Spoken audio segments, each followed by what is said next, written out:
Hello and welcome back to Saving Scunthorpe, and we are closing in on the end of the season and we are well and truly in a playoff battle. So you were last with us back in January for our game, I believe it was against Bolton, where I was talking about how good our tactic had been and then we lost. However, we followed that up with a 4-0 win against Wimbledon, a 1-0 loss to Reading, who to be fair are in the battle at the top as well, I believe.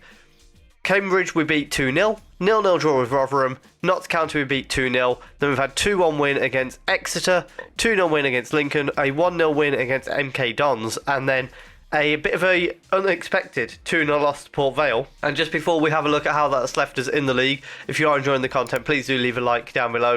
Comment what you think we can achieve this season, subscribe if you're enjoying the content, because we are currently in 4th place. What's that? We are 10 points inside the top 6. However, we are 12 points behind Reading. So most likely we're going to be in the playoffs. Today we've got games against Bromley and Bristol Rovers. Two teams who are in the relegation battle. Bromley probably going down.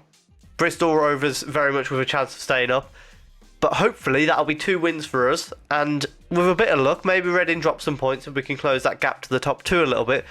However, looking very likely that we are going to be in the playoffs. I almost don't want to go up yet. I think it might be too soon for us.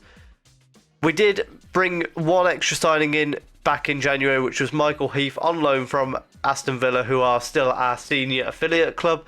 A left back, he's come in and done a pretty solid job for us. 7 games, 7.09 rating, so no complaints about him at all. And we sold Charlie Wilson for like 3.7k, and also Pharrell Brown is on his way out of the club in June for 180,000. Not bad for a player that we don't really want after this season, to be fair. So let's jump into these 2 games and see if we can come out with 2 wins. And our lineup against Bromley, we've got G-Cock in goal, a back 4 of Zoma, Zeman, Lissa and Heath, Grist and McGee as the holding midfielders, with Brogio on the right, Clavin on the left, Barkworth behind the striker, and of course it is Colbert up front. Throwing on the left hand side here, Heath throws it into the box, gets it to Barkworth, who turns and plays it off to McGee, who puts it in the top corner, and we lead 1-0. Fantastic start to this game, and hopefully the first of a few goals today. Orford on the ball for Bromley here, plays it out to Jones at left back, and back inside to Orford, then down the wing to Wilkes, who's going to try and get past his man, does so. However, we've caught back up with him. Wilkes with the cross towards the far post. Day's there, heads it over the bar.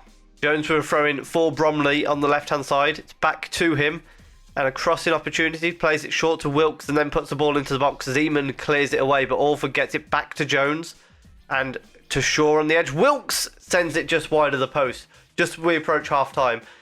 I mentioned earlier on that I don't know if we want to get promoted this season.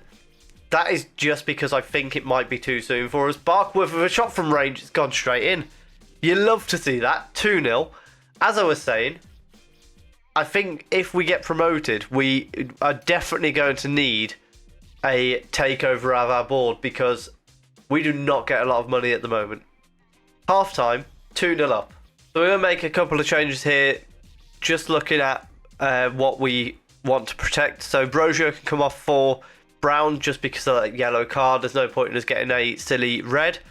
Colbert can come off for Flood, and we'll bring Ramsey on for Azoma. Straight from that chance though, there's a goal kick. Day nods it on, but it's going to go and be collected by Lissa, who's got all the time in the world at the back here. And he plays it short to McGee, out to Glavin on the left, but it doesn't get to him. Mensah. Day tries to play it forward, well intercepted by Lissa, and Barkworth to Glavin.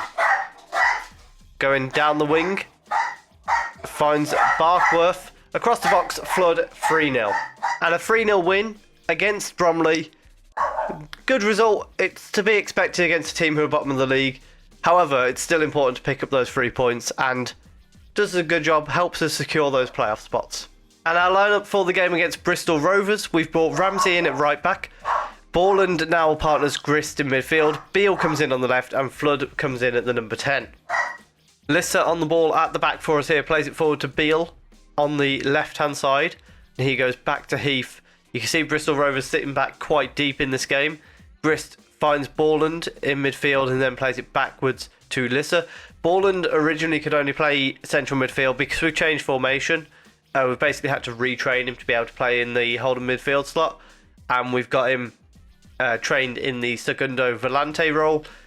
Having said that, he's probably leaving this summer because obviously we got him on loan, and I can't see them allowing us to have him again next year, but we'll see what happens. Ball through from Flood, finds Colbert in behind. That should have been a goal. That was a fantastic ball by Flood, and it deserved a better finish from Colbert.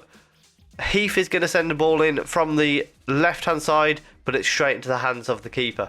Half-time, 0-0. It's been a pretty average start, but hopefully in the second half we can sort ourselves out. Flood nods the ball down to Colbert and finds Brogio. He then sends it out to the left for Heath, who's got space to run into. Cross goes in, Colbert! And it's another save from the keeper. And again, Colbert should be doing better with that. From the corner, Heath is going to send this one in.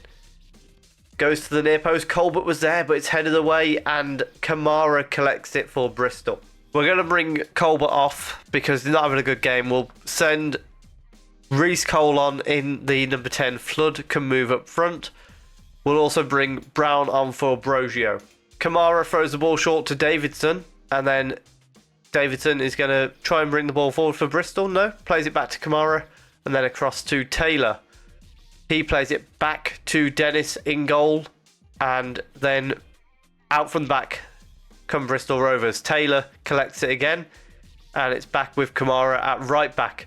Goes down the wing, and there was good pressure there, but unfortunately they managed to see it out and come at us again. They're very, very patient at the back here, Bristol Rovers, and although they're having a lot of possession, if this is where they're having it, they're more than welcome to keep it back here, because if it's in your back line, you're not really a threat. However, when they come forward, will they be a threat? Ball over the top, finds Clark, low cross in, and it was a threat. It's 1-0 to Bristol Rovers. That was far, far too easy. Straight from the kickoff though, Cole has the ball, plays it back to Lissa, and then to Borland. He's got space down the right, finds Flood, finds Cole, who gets tackled. Flood shoots, equalises just like that. Naylor with a throw in here. Cole intercepts it and finds Flood, then goes backwards to Brown. He's got space to run into here, finds Borland, across to Cole, into Beale, who's got all the time in the world. Buries it into the bottom corner. That's 2-1. We've turned the game on its head, and we have the lead. Naylor throws the ball into Dozzle, and then they play the ball around at the back. And Naylor finds Khan. Back to Naylor again and forward to Khan. Transfer across here. Turner's at the near post. G-Cock with a good save. And that was an important save. And we are going to bring Hannah on for Zeman. And Gris can come off. Let's see what we can do here. Cole can move back. Barkworth can come on. Glennon with a throw in for Bristol. Ball comes into the far post. And it's headed wide. Bristol Rovers giving a very good account of themselves at the moment. We're going to just adjust some of our plans just so that we can try and control the game just that little bit more. Heath with a corner kick to send in. We've got a lot of men at that near post type of area.